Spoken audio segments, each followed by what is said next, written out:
गुरुमुखों, मनुष्य को भक्ति का रस तभी ही आता है जब दिल में वैराग्य हो, क्योंकि वैराग्य के बिना भक्ति और परमार्थ में कुछ भी मजा नहीं आता। सब फीके लगने लगते हैं, न गुरु के वचन प्यारे लगते हैं, ना ही अभ्यास में वृत्ति लगती है, क्योंकि मन जो है मोह माया में फंसा रहता है। श्रीमद् भागवत गीता में श्री कृष्ण जी जब अर्जुन के साथ संवाद करते हैं तब अर्जुन प्रश्न करता है, भगवान, मन बड़ा चंचल है, मस्त हाथी की जैसे बलवान है, इसको रोकने में पवन से भी अधिक कठिनाई का सामना करना पड़ता है।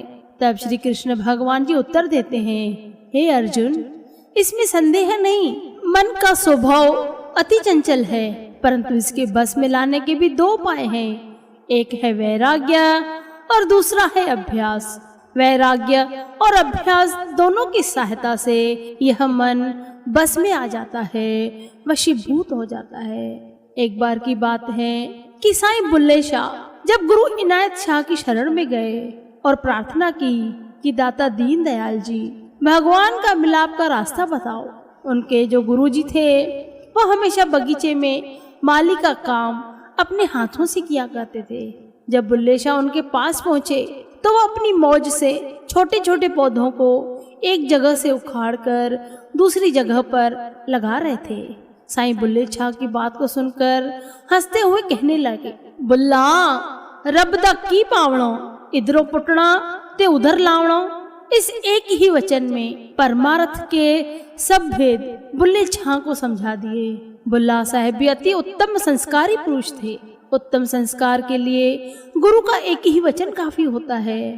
बात सच्ची है कि जब तक संसार की तरफ से वृत्ति उखड़ेगी नहीं तो परमार्थ में कैसे लगेगी, क्योंकि संसार में इंसान मोह माया में फंसा हुआ है, तो भक्ति में लिव कैसे लगेगी। संसार से वृत्ति की उपरामता का नाम वैराग्य और मालिक के चरणों में जोड़ने का नाम अभ्यास है।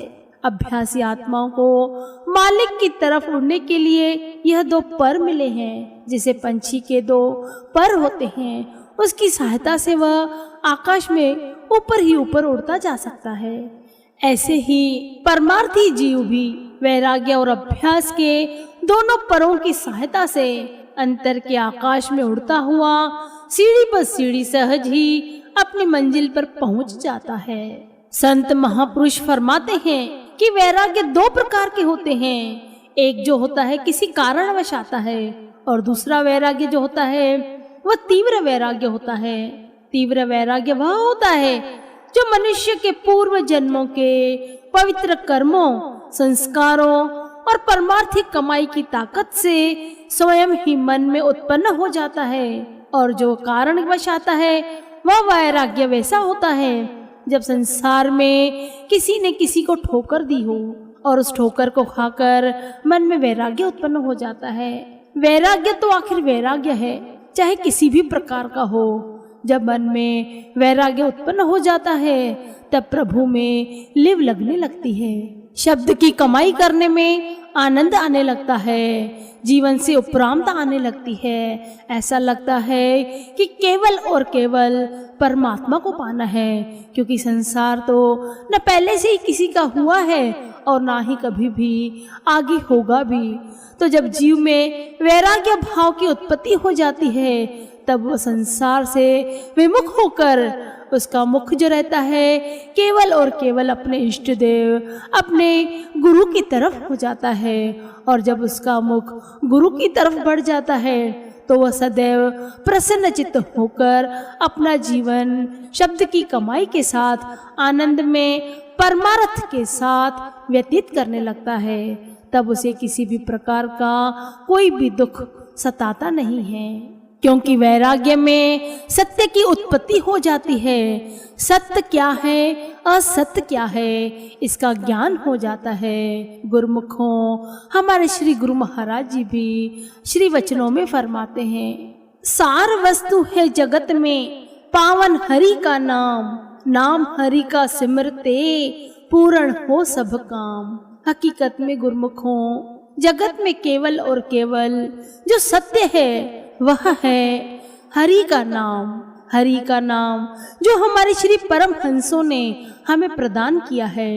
शब्द की कमाई करने से ही जीव के सब काम रास हो जाते हैं, क्योंकि जीव जब नाम की कमाई करता है तब उसे महापुरुषों की प्रसन्नता प्राप्त होती है, उसके काम सहज ही संवर जाते हैं। इसलिए हमारे श्री गुरु महाराज जी बार बार हमें समझाते हैं कि गुरुमुखो उठो, नाम जपो, 2 घंटे नाम जपो, सुबह शाम जपो, दिन में जपो या फिर रात में जपो, किंतु नाम अवश्य जपो। हम भजन में भी सुनते हैं, नाम नाम नाम, बस नाम की कमाई करे, नाम नाम नाम, बस नाम की कमाई करे। हकीकत में गुरुमुखों, जो भी गुरुमुख अपने इष्ट देव को याद करते हुए उनकी महान विभूतियों, उनकी महान छवियों को अपने हृदय में बसाते हुए नाम की कमाई करता है, तो उसमें संसार के काम सहजे ही हो जाते हैं, उसे किसी भी प्रकार की कोई भी बाधा नहीं आती है। ये स्वयं पार ब्रह्म परमेश्वर श्री परमहंस गुरु महाराज जी फरमाते हैं, गुरुमुखों हमें तो विश्वास करना चाहिए, दृढ़ विश्वास करना चाहिए अपने महाप्रभु जी के श्री वचनों पर। हमारे महाप्रभु जी श्री परमहंस गुरु महाराज जी तो हमें यही आज्ञा फरमाते हैं, गुरुमुखों 5 नियम और 2 घंटे भजन अभ्यास करो और जीवन में खुशियों को प्राप्त करो। गुरुमुखों, हमारा यही फर्ज है कि हम महापुरुषों की आज्ञा में रहें और महापुरुषों की प्रसन्नता को प्राप्त करते हुए अपना जीवन खुशियों से सराबोर करें। बोलो जयकारा, बोल मेरे श्री गुरु महाराज की जय।